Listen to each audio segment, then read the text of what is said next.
Princess Eugenie took to Instagram to share the exciting news, coming 2 years after Meghan and Prince Harry signed a multi-year deal with Spotify to produce exclusive audio content and podcasts. The youngest daughter of Prince Andrew and Sarah Ferguson announced in a post published on Wednesday morning her charity, the Anti-Slavery Collective, is launching its new podcast. The weekly program is titled Floodlight and will host an array of guests discussing modern slavery and how to put an end to it. Princess Eugenie is co-hosting the podcast with her close friend Julia de Boinville, who co-founded with her The Collective, an organization aiming to raise awareness of modern slavery and find ways to end it. The princess message read, "My charity, at the _anti_slavery_collective is delighted to announce its new podcast, Floodlight. Join me, and my co-founder, Julia de Boinville each week as we sit down with guests from all walks of life who are helping to combat modern slavery in a variety of ways.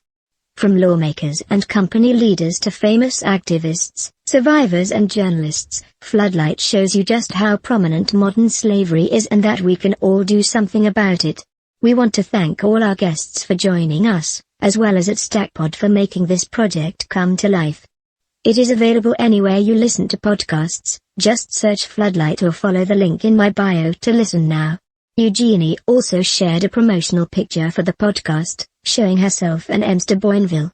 The pair already released the first episode of their new venture, the 37-minute program during which they speak about modern slavery with Caroline Hoeobeek, a barrister who helped draft the Modern Slavery Act and led the prosecution for Operation Fort, the largest human trafficking ring ever exposed in the UK.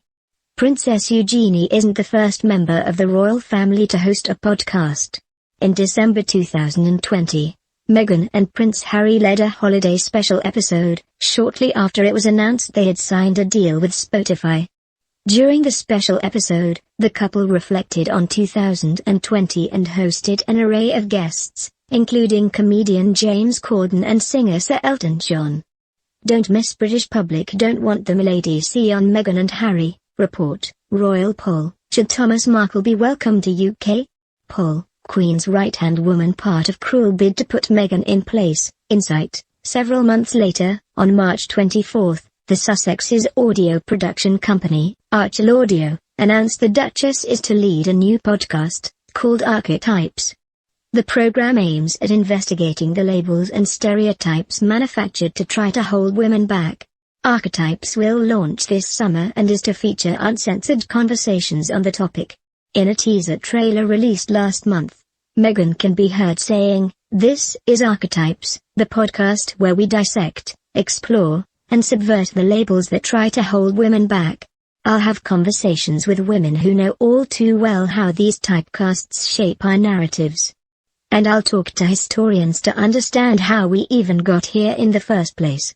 Spotify isn't the only streaming giant the Duke and Duchess of Sussex are working with. 2 years ago, after stepping down as senior royals, Meghan and Harry also signed a multi-year deal with Netflix to produce docuseries and children's programming among other shows. The pair has so far announced the production of 2 products, Heart of Invictus